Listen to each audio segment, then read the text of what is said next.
Paper cuts hurt more than people think. Danny Reeves learned this when he was 7 years old, slicing his thumb on a birthday card. His grandmother had laughed and said, "See, even paper has teeth." 20 years later, Danny stood in a massive hall surrounded by aliens who would soon learn the same lesson. The Galactic Military Coalition held weapon trials every cycle. Species from hundreds of worlds came to show their newest killing tools. This cycle, for the first time ever, a human had been invited. Most aliens thought it was a joke. Humans had only joined galactic society 15 years ago.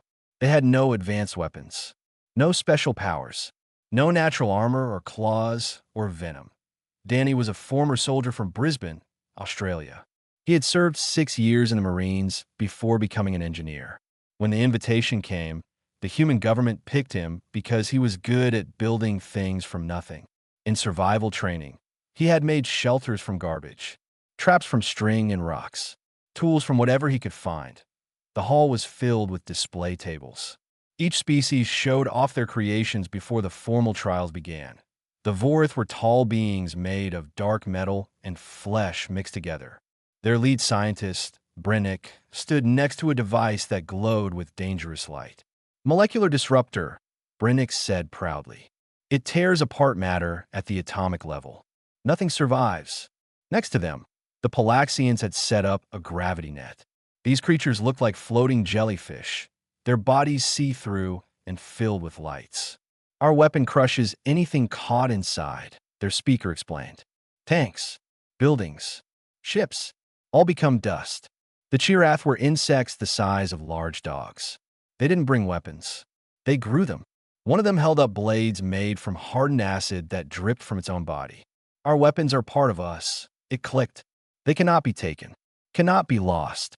Danny's table was empty except for his worn backpack. He hadn't unpacked anything. Aliens walking past would glance at him and keep moving. Some laughed quietly. Others shook their heads. "Human," a voice said. Danny turned. A being made entirely of crystal stood before him. Its body was tall and thin, with dozens of eyes scattered across its surface. Light bent and shifted through its form. "I am High Arbiter Solon," the crystal being said. "I oversee these trials. I must ask, where is your weapon?" Danny patted his backpack. "In here." Solon's many eyes blinked at different times. "That small bag contains a weapon worthy of these trials." "It contains ideas," Danny said. "The weapon comes later." "I see." Solon did not sound convinced. "The rules are simple. Tomorrow, each contestant enters a sealed chamber. You'll find raw materials inside. Basic metals, polymers, standard supplies. You have 6 hours to build a weapon. Then you must use that weapon to defeat a combat drone." "What kind of drone?" "Military grade, armored against plasma. Fast enough to dodge most attacks. Armed with stun weapons and restraint systems." Solon paused. "Accidents do happen. Deaths have occurred. You may withdraw without shame." Danny smiled. "I didn't come all this way to quit." "Very well."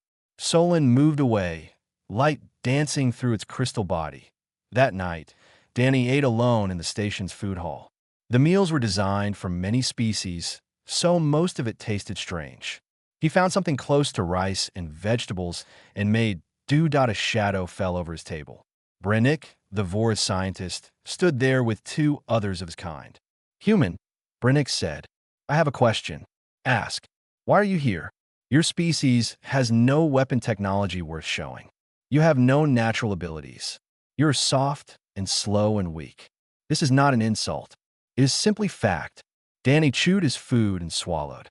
"You're right. Humans don't have claws or armor or venom. We're not the fastest or the strongest. Back on Earth, we weren't even close to the top of the food chain. Not at first. Then how did you survive?" "We thought our way to the top." Danny tapped his head. "Give a human a problem, and they'll find a solution. Give them nothing to work with, and they'll find something anyway. That's what we do. We adapt. We create. We turn nothing into something." Brennick made a sound that might have been laughter. "Pretty words. But words do not stop combat drones. We shall see how your thinking helps you tomorrow." The Vorith walked away.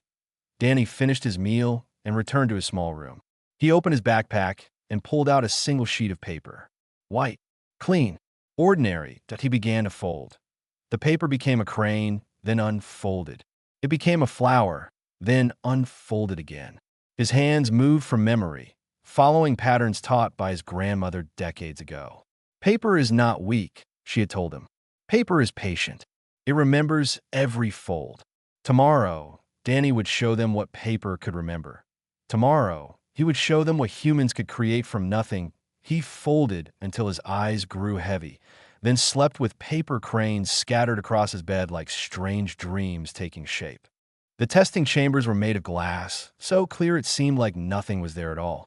40 boxes in a row, each one holding a contestant and their hopes of victory. Thousands of aliens filled the viewing galleries above, placing bets and sharing drinks while waiting for the show to begin. Danny stepped into his chamber as the door sealed behind him with a soft hiss. The space was about 10 meters wide and 10 meters long. White walls, white floor, bright lights from above that left no shadows. In the center sat a pile of materials. Danny walked over and looked at what he had to work with. Thin metal scraps. Not enough to make a proper blade. Polymer sheets, flexible and light. Adhesive compounds in small tubes. Wires, basic tools, and paper. Stacks and stacks of standard documentation paper. Danny picked up a sheet and smiled. In the chamber next to his, Brennick was already working. The Vorth had spread out metal components and was assembling them with speed and skill. His hands moved in blurs, connecting pieces that glowed and hummed with power on Danny's other side. A Palaxian floated in its tank of special liquid. Tentacles reached out to grab materials, weaving them together with movements that looked like dancing. Further down the row, the Chirath contestant sat still. Acid dripped from its body, slowly hardening into blade shapes. It didn't need to build anything. It simply had to wait for its own body to create weapons. Danny sat on the floor, crossed his legs, and began to fold paper. An hour passed. The viewing galleries buzzed with chatter. Most aliens watched the impressive displays. Brennick's particle accelerator was taking shape, a cylinder of death that would tear apart anything in its path. The Palaxian's gravity net pulsed with power, ready to crush enemies into nothing. Only a few observers bothered to look at the human's chamber. "What is it doing?" one asked. "Folding paper," another answered. "Perhaps it has given up." "No, look. It keeps making shapes. Triangles. Squares. Strange forms. Useless. Paper cannot stop a combat drone." Danny kept folding. His hands never stopped moving. One sheet became many shapes before returning to flat. Then another sheet. Then another. He was practicing, remembering, preparing. After 2 hours, he stood and stretched. He walked to the glass wall and looked out at the galleries. Thousands of eyes looked back, but none of them understood what they were seeing. He returned to his materials and began the real work. First, the handle. He took the polymer sheets and folded them. Once, twice, 10 times, 20 times. Each fold compressed the material, making it denser and stronger. He used techniques that his grandmother had taught him, methods passed down through generations of origami masters. The polymer became solid in his hands. Rigid, unbreakable. He wrapped it in geometric patterns that locked together like puzzle pieces, creating a grip that would never slip. Then he turned to the paper. He picked up the first sheet and began to fold. Triangle. Fold. Triangle again. Compress. Lock. Set aside. He picked up the second sheet. Same folds. Same compression. Same lock. Third sheet. Fourth. Fifth. Outside his chamber, the crowds had gone quiet. Something was happening. Even if they didn't know what be why the 4th hour, Danny had folded 300 sheets into identical triangular segments. Each one was small enough to fit in his palm. Each one was folded so many times that it felt like stone instead of paper.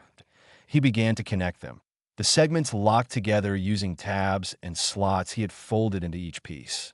No glue needed. No metal.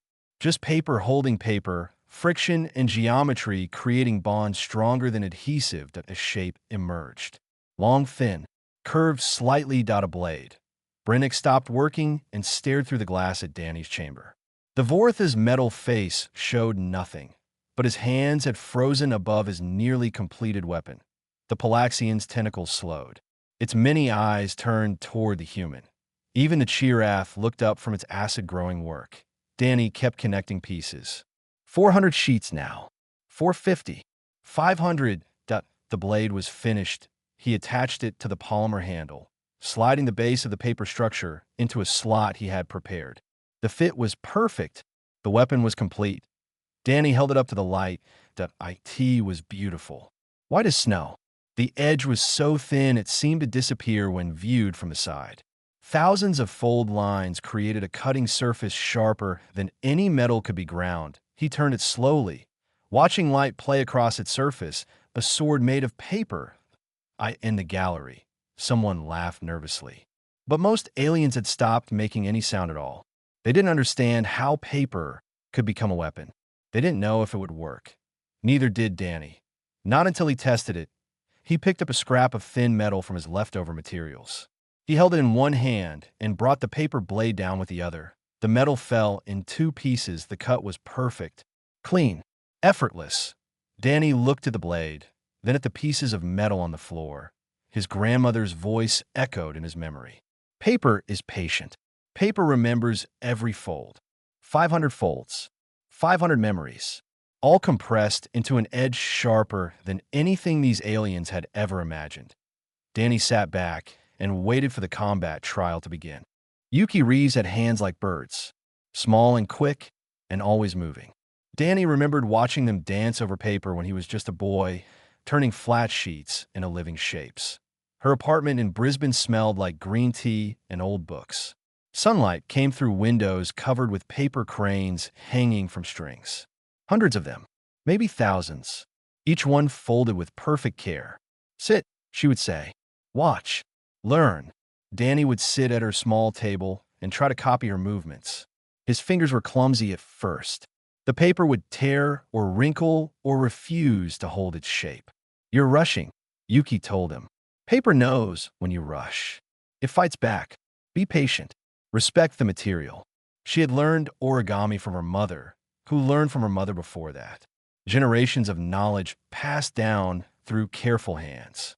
Not just how to fold, but how to understand what folding meant. Every fold changes the paper, Yuki explained. It creates a memory. The paper remembers where it was bent.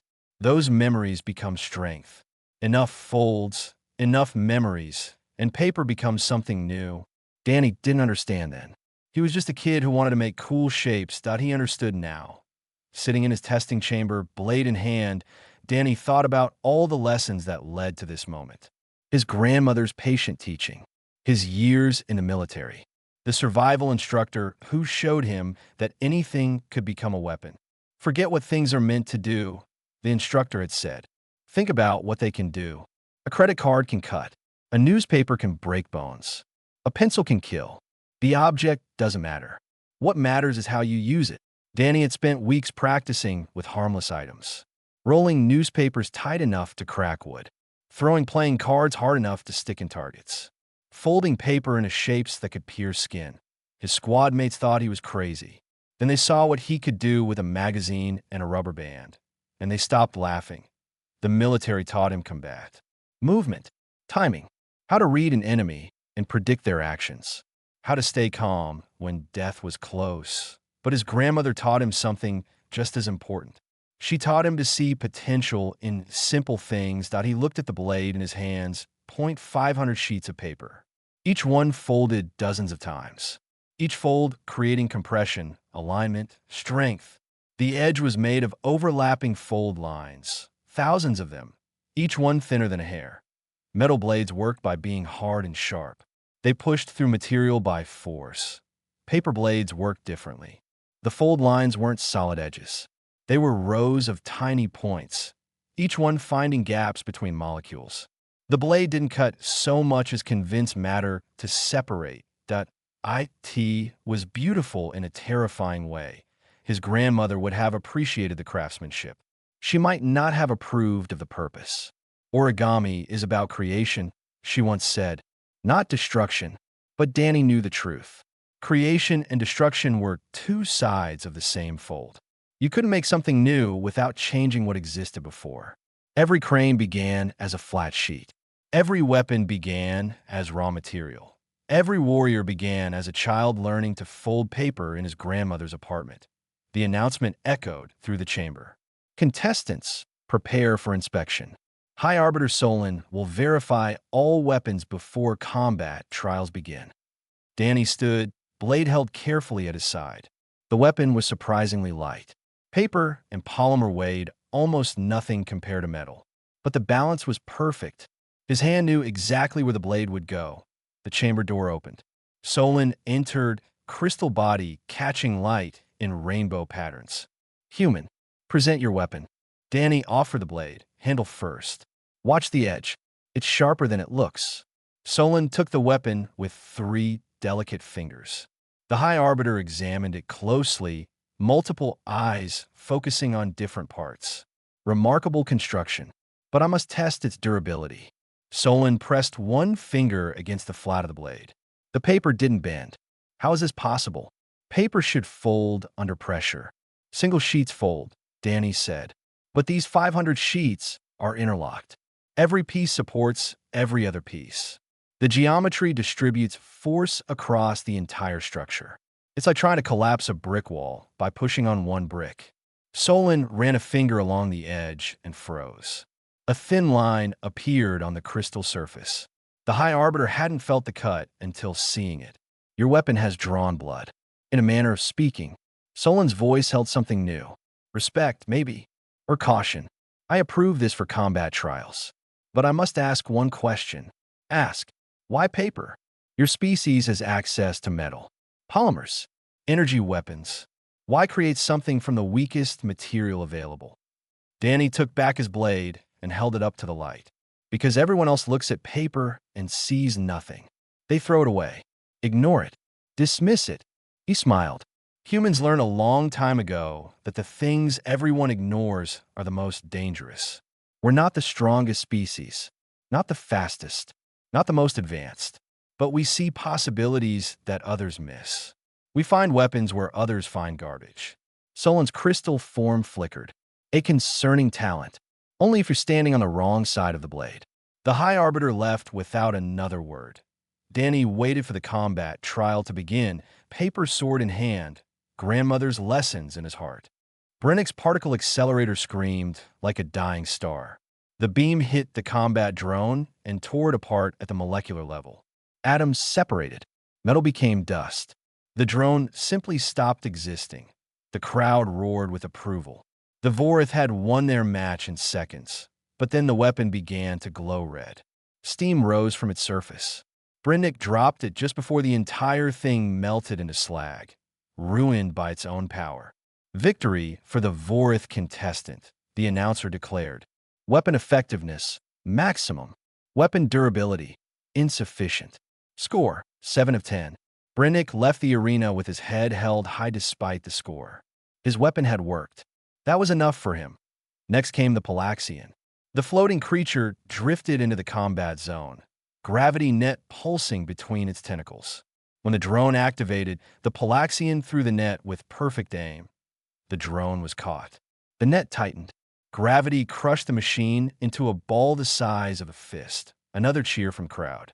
But then the Palaxian sagged, its glow fading. The gravity net had used all its power in a single attack. The weapon was dead. Victory for the Palaxian contestant. Weapon effectiveness, maximum.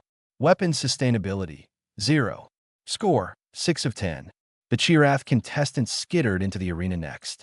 Its bioacid blades gleamed with deadly promise. The drone activated and charged. The Chirath was fast. Its blades sliced through air with killing intent. But the drone was faster. It learned, adapted. After taking 2 hits, it began keeping its distance, firing stun blasts from range. The Chirath couldn't close the gap. It tired, slowed. The drone circled like a predator waiting for weakness. Finally, a stun blast connected. The Chirath fell, twitching. Defeat for the Chirath contestant. Weapon effectiveness, moderate. Weapon range, insufficient. Score, 4 of 10. Medical teams carried the Chirath away. It would recover, but its pride would take longer to heal. Then the announcer's voice echoed across the arena. Next contestant, Danny Reeves. Species, human. Weapon, unknown. Murmurs rippled through the crowd. Most had seen the human folding paper in his chamber. None believed it would matter. Danny walked into the arena. The space was large enough for a small war. Walls marked the boundaries. Lights above left no shadows. Cameras captured every angle for the watching thousands that he held his paper blade at his side. White against the gray floor. Fragile against the armored drone waiting to be activated. Human. Solon's voice came through speakers. Your weapon is approved, but I must warn you. The combat drone adapts to opponents. It learns. It will not make the same mistake twice. Do you understand? Understood. Then prepare yourself. Danny took a slow breath. In, out. His heart was calm. His hands were steady. This was what he trained for. Not the Marines. Not the survival courses. Everything. His whole life led to this moment. The drone-activated .it was beautiful in a terrible way. Sleek metal body, for legs that could move in any direction.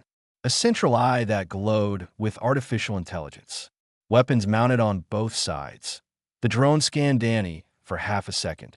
Human, unarmed by visible standards. Weak body, slow reflexes. Easy target .it charged. Danny stepped to the side at the last moment. His blade swept through the air in a single motion, slicing through the drone's forward sensors. Sparks flew. The drone stumbled, suddenly blind in its front arc. It spun, tried to reacquire its target. Danny was already moving. Humans were not the fastest species, but they were good at changing direction. Unpredictable. The drone's predictive systems couldn't track a movement pattern that had no pattern that he struck again. The blade whispered through the drone's left front leg. The limb fell away, cut cleaner than any laser could manage. The crowd went silent. The drone compensated. Emergency thrusters activated, keeping it hovering above the ground. It switched to ranged attacks, stun projectors firing in wide arcs. Danny dropped low. The blast passed over his head. He rolled behind the fallen leg, using it as cover while he planned his next move. The drone circled, searching. Its remaining sensors scanned the arena. Danny threw a handful of small origami shapes. Birds, stars, random distractions. The drone's systems tracked each one, computing threat levels, dividing attention. That moment of distraction was all Danny needed. He sprinted from cover, moving in a zigzag pattern that no computer could predict. The drone fired. Missed. Fired again. Missed again. Danny reached the machine. His blade struck 3 times in the space of a heartbeat. First strike, weapon mount. Second strike, central processor housing. Third strike, power core. The drone fell in pieces. Silence filled the arena for 3 long seconds. Then noise exploded. Cheers and gasps and confused shouting all mixed together. Danny stood among the wreckage, paper blade held loosely at his side. The edge was still clean, still sharp, still perfect. Time elapsed. The announcer said, voice shaking slightly. 47 seconds. Victory for the human contestant. Weapon effectiveness, maximum. Weapon durability, intact. Weapon cost, negligible. Score, 10 of 10. Perfect. Danny looked up at the viewing galleries. Thousands of aliens stared back at him. Some with amazement, some with fear, all with new understanding. The human had won, with paper. Nobody wanted to sit next to Danny in the waiting area. The chairs on both sides of him remained empty while aliens crowded together further away, stealing glances at the human who had just achieved a perfect score with folded paper. Danny didn't mind the space. He used the time to clean his blade, wiping dust from its surface with gentle touches. The weapon had performed exactly as he hoped. Better, even. The edge was still sharp. The structure still solid. Footsteps approached. Heavy. Metal on stone. Brennick stood before him. The Vorth's face was unreadable, but something in his posture had changed from yesterday's arrogance. Human. Brennick. The Vorth sat in the empty chair beside Danny. For a moment, neither spoke. 10,000 years, Brennick finally said. My people have studied weapons for 10,000 years. We have made devices that can destroy planets. Ships that can burn stars. We thought we understood killing better than anyone. Danny kept cleaning his blade. And now I watch a soft creature from a Deathworld beat our best technology with paper. Brennick's voice held no anger, only confusion. How? This should not be possible. Danny held up the blade, letting light pass through its edges. Do you know how paper is made? Trees, plant fibers, primitive materials, right? Humans invented paper to write on, to keep records, to preserve knowledge. Danny ran a finger along the flat of the blade, feeling the thousands of compressed layers beneath. Then one day, someone folded a piece of paper, made it into a shape. A bird, maybe, or a flower. They did it just to see what would happen. Brennick watched, waiting. That's what humans do. We take something made for one purpose and ask what else it could become. Paper for writing becomes paper for art. Paper for art becomes paper for weapons. We don't see materials. We see possibilities. But the physics is simple. Danny pointed at the edge of his blade. Each fold compresses the fibers. Each layer adds strength. The geometry of the folds locks everything together. This blade has over 10,000 fold lines in its edge. Each line is thinner than light itself. When I cut something, those lines find the spaces between molecules. The blade doesn't force its way through. It convinces matter to separate. Brennick stared at the weapon with new eyes. You didn't invent this technique here. You came with knowledge. My grandmother taught me origami when I was 7. My military taught me that anything can be a weapon. I just combined the two. Danny sheathed the blade in a simple holder he had made from leftover polymer. Your particle accelerator was impressive, but it needed power cells, rare metals, complex engineering. My blade needed paper and patience. You make it sound simple. The execution is simple. The thinking behind it isn't. Danny leaned back in his chair. Humans survived on Earth by being creative. We didn't have claws or armor. We had brains that asked questions. What if I throw this rock? What if I sharpen this stick? What if I fold this paper? A new voice joined them. The Palaxian contestant floated nearby, translucent body glowing with curiosity. Human, I have analyzed your weapon's properties. The mathematics are elegant, but I see a flaw. Danny raised an eyebrow. What flaw? Paper is vulnerable to water. Moisture would destroy your blade. True. Danny smiled. That's why I coated every layer with the adhesive compound from my materials. Thin enough not to affect flexibility, thick enough to seal against moisture. The blade could survive underwater. The Palaxian's glow flickered with something like surprise. You solved the weakness before it became a problem. Always plan for failure. That's something else humans learn. More contestants gathered around. The Chirath approached, moving carefully after its defeat. Others came too, species Danny couldn't name, all wanting to understand. How do we learn this? The Chirath asked. This way of thinking you describe. How do we develop it? Danny thought about the question. How did humans learn to be creative? It wasn't taught in schools. It wasn't genetic. It was something deeper. Start by questioning everything, he said. When someone tells you something is impossible, ask why. When you see a material, ask what else it could become. When you fail, ask what you learned. He looked at the gathered aliens. Most importantly, don't fear looking foolish. Creativity requires mistakes. Lots of them. Every perfect fold I made today came from thousands of wrong folds I made as a child. Your species does not fear appearing weak. Brennick asked.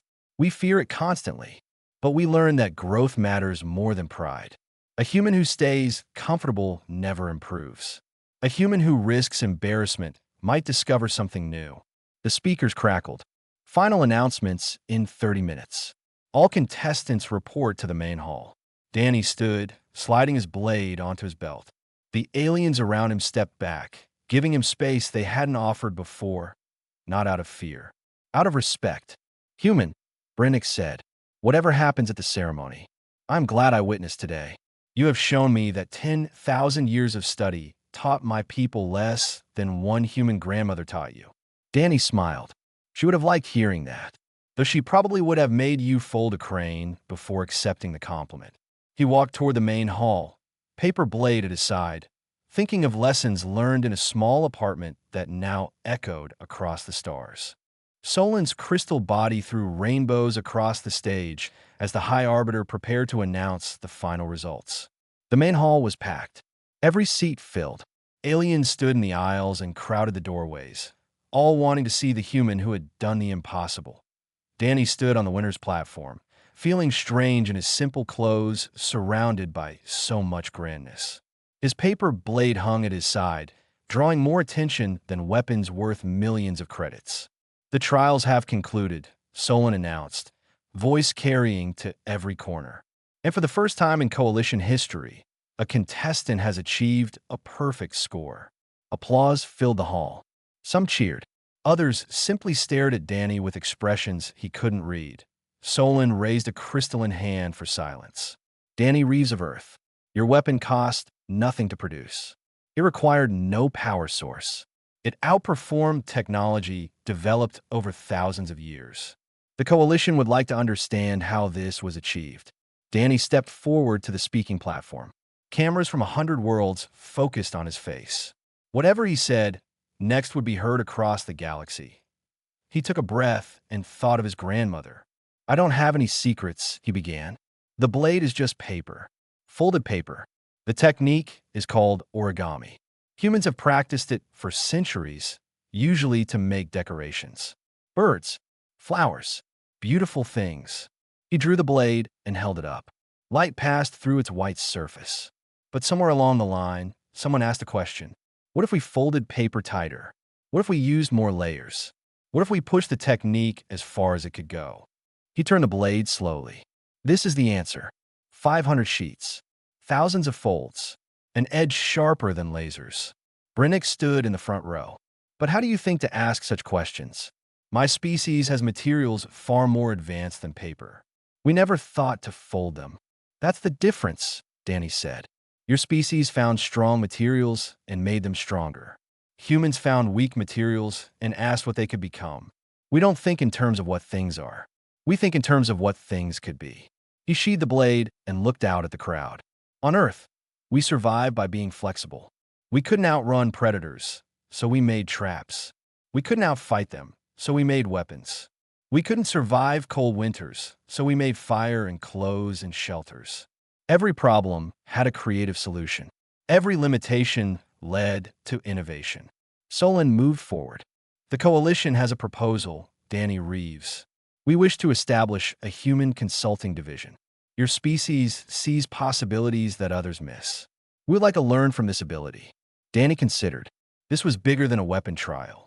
This was a chance for humanity to prove its value to the galaxy. "I want to bring other humans," he said. "People who think like me. Engineers, artists, scientists. The ones who ask strange questions and make impossible things acceptable. And I want access to your materials libraries. All of them. Metals, polymers, compounds we've never seen on Earth." Solon's form flickered. "You wish to fold our materials as you folded paper? I want to see what they can become." Danny smiled, but his eyes were serious. "You have substances that have never been touched by human creativity.